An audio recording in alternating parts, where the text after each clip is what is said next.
Assalamualaikum warahmatullahi wabarakatuh.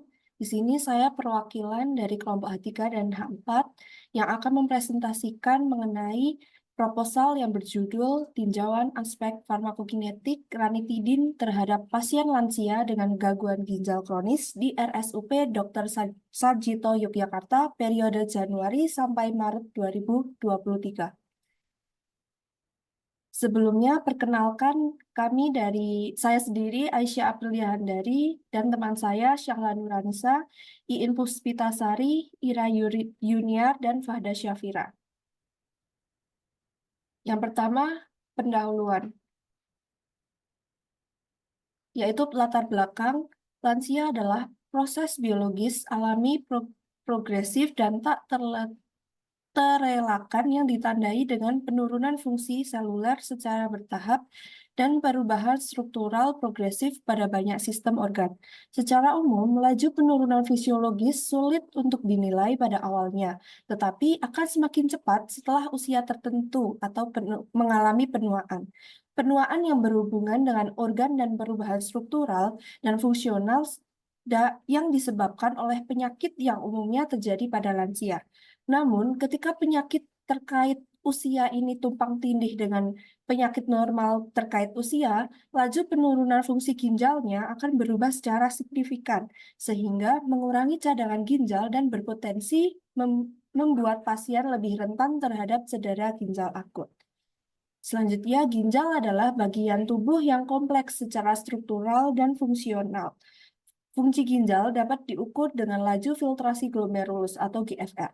Hal ini dilakukan dengan mengukur bersihan kreatinin berdasarkan nilai kreatinin serum. Penurunan kadar GFR dapat mengindikasikan adanya gangguan fungsi ginjal. Salah satu gangguan fungsi ginjal adalah chronic kidney disease atau CKD, yang didefinisikan sebagai kerusakan ginjal dan atau penurunan glomerulus filtration rate atau GFR kurang dari 60 mili per menit per 1,73 mm kubik selama minimal 3 bulan.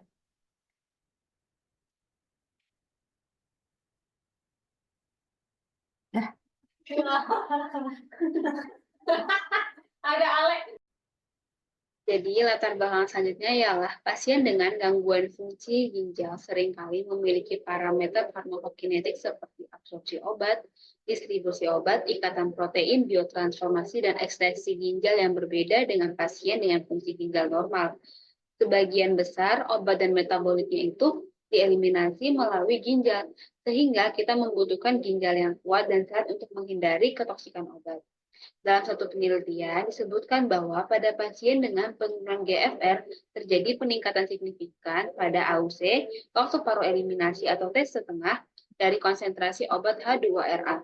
Dalam serum peningkatan AUC ini menjadi dasar diperlukannya penyesuaian dosis ranitidin karena berhubungan dengan potensi munculnya efek samping obat yang tidak diinginkan.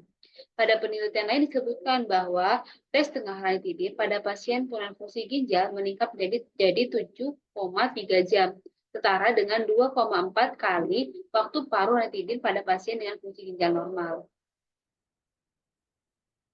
Selanjutnya, rumusan masalah dari penelitian kali ini ada 2 poin. Yang pertama adalah bagaimana gambaran farmakokinetik ranitidin berdasarkan dosis dan aturan pemakaiannya. Dan rumusan masalah yang kedua ialah bagaimanakah hubungan antara dose adjustment obat dan luaran terapi obat dengan adanya dose adjustment pada pasien rawat inap dengan CKD. Dengan tujuan penelitian yaitu mengetahui gambaran farmakokinetik ranitidin berdasarkan dosis dan aturan pakai, mengetahui hubungan antara dose adjustment obat dan luaran terapi obat dengan adanya dose adjustment pada pasien rawat inap dengan CKD. Selanjutnya bab 2 tinjauan pustaka. Gagal ginjal kronik. Definisi dan epidemiologi. Gagal ginjal terjadi ketika ginjal kehilangan kemampuannya untuk mempertahankan volume dan keseimbangan komposisi cairan tubuh. Penyakit ginjal kronik atau PGK adalah suatu gangguan pada ginjal yang ditandai dengan abnormalitas struktur ataupun fungsi ginjal yang berlangsung lebih dari 3 bulan. Prevalensi gagal ginjal kronik meningkat seiring bertambahnya usia dan tertinggi pada kelompok umur lebih dari 75 tahun dengan kategori lansia sebesar 0,6%. Adapun prevalensi pada laki-laki sekitar 0,3% lebih tinggi dari perempuan sekitar 0,2%. Selanjutnya etiologi. Faktor risiko penyakit ginjal diantaranya disebabkan oleh yang pertama obat antiinflamasi non-steroid atau NSAID. Yang kedua, usus berbasis fosfat. Kadar fosfat di dalam darah diatur sepenuhnya oleh ginjal. Yang ketiga, sediaan obat herbal seperti yang mengandung asam aristolikich. Yang keempat, terapi antibiotik seperti gentamicin. Yang kelima, kemoterapi. Yang keenam, riwayat nefroliasis atau infeksi saluran kemih berulang infeksi. Yang keenam, komorbiditas misalnya hipertensi, diabetes, penyakit autoimun, infeksi kronis. Yang ketujuh, riwayat keluarga penyakit ginjal. Yang kedelapan, genetika lain yang diketahui faktor resiko seperti sifat sel sabit. Selanjutnya, patofisiologi. Patofisiologi gagal ginjal kronik disebabkan oleh kerusakan fungsi ginjal yang progresif berupa kelainan struktural dan fungsional dengan atau tanpa penurunan laju filtrasi glomerulus atau LFG. Selanjutnya, akan mengganggu perfusi darah pada parenkim ginjal karena terjadi defisiensi jumlah nefron yang berfungsi dan terjadi penurunan fungsi ginjal. Perkembangan selanjutnya adalah infusiensi ginjal, yaitu pada tahap ini lebih dari 75% jaringan yang berfungsi telah rusak dan glomerular filtration atau GFR-nya 25% dari normal. Dan pada tahap akhir terjadi bila lebih dari 90% massa nefron telah hancur atau rusak dan nilai GFR-nya hanya sekitar 10% dari normal. Adapun kreatinin serum dan urea serumnya meningkat. Selanjutnya ada gejala klinis. Di antaranya yang pertama gross hematuria. Gross hematuria itu kondisi ketika adanya darah dalam urin. Yang kedua, urin berbusa, yaitu tanda albuminuria.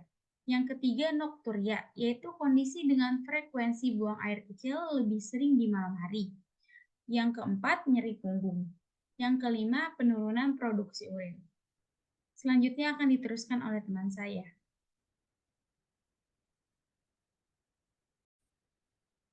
Baik, selanjutnya ada ranitidin. Ranitidin merupakan antagonis reseptor histamin H2 yang menghambat produksi asam lambung. Obat ini umumnya diresepkan untuk kondisi penyakit duodenal aktif, termasuk tukak lambung, sindrom Zollinger-Ellison, penyakit reflux gastroesophagus, dan erosif esofagitis. Farmakokinetik ranitidin. Ranitidin menunjukkan karakteristik farmakokinetik yang mudah diserap di saluran pencernaan, terutama dari bagian atas sistem pencernaan seperti perut dan bagian proksimal usus. Waktu paruh eliminasi obat ini berkisar antara 2,5 hingga 3 jam. Sementara waktu mencapai konsentrasi plasma, puncak terjadi antara 1-3 jam setelah pemberian. Dengan kelarutan yang tinggi dalam air, lebih dari 1.500 mg ranitidin dapat larut dalam 1 ml air. Sebanyak 15% ranitidin terikat pada protein. Dan karena sifat ionisasi molekul obat ini, penyerapan lebih sedikit. Bioavailabilitas oral ranitidin tergolong rendah, sekitar 50%, dan volume distribusi ranitidin sekitar 1,41 liter per kilogram. Ketika diberikan secara intravena, sekitar 70% ranitidin diekskresikan melalui urin, sedangkan pada dosis oral, sekitar 30% diekskresikan. Selanjutnya ada dose adjustment. Fungsi ginjal pada pasien estimasi melalui penilaian laju filtrasi glomerulus yang diukur dengan menghitung clearance kreatinin. Berdasarkan nilai kreatinin serum dengan menggunakan rumus Cockcroft-Gault. Penyesuaian dosis obat kemudian dilakukan dengan merujuk pada The Renal Drug Handbook edisi kelima tahun 2018 dan Drug Information Handbook edisi ke-26 tahun 2017 yang disesuaikan dengan nilai clearance kreatinin. Selanjutnya ada luaran terapi obat. Luaran terapi obat merupakan indikator yang menunjukkan keberhasilan terapi obat pada pasien. Luaran terapi obat dalam penelitian ini dibagi menjadi 2 kelompok, yaitu membaik dan tidak membaik. Luaran terapi obat dikatakan membaik bila ditemukan perbaikan tanda-tanda vital pasien, tanda klinis pasien, hasil laboratorium, dan atau keterangan membaik dari dokter yang merawat. Sebaliknya, luaran terapi obat dikatakan tidak membaik bila tidak ditemukan perbaikan tanda-tanda vital pasien, tanda klinis pasien, hasil laboratorium, atau keterangan membaik dari dokter yang merawat. Selanjutnya ada hipotesis. Berdasarkan latar belakang permasalahan yang telah dikemukakan di atas, maka dapat disusun hipotesis bahwa penggunaan ranitidin pada lansia yang menderita gangguan fungsi ginjal kronis dapat mempengaruhi profil farmakokinetik.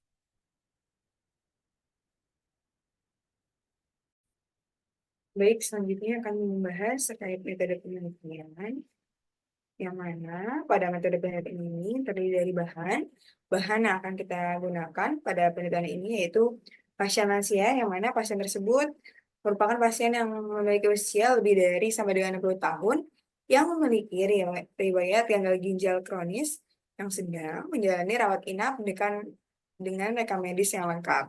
Rekam medis yang lengkap ini berisi dari data identifikasi pasien, berat badan, data kreatinin serum, kemudian ada hasil pemeriksaan laboratorium, dan data tanda dan gejala klinis pasien.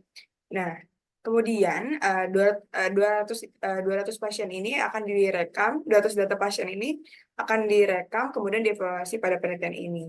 Lalu selanjutnya, berdasarkan perhitungan besaran sampel, jumlah minimal yang diperlukan dalam penelitian ini adalah 97 rekam medis dengan alfa sampai dengan 95%. Kemudian untuk rancangan penelitian sendiri, di sini yaitu penelitian ini akan bersifat observasional dengan rancangan cross-sectional. Yang pertama ini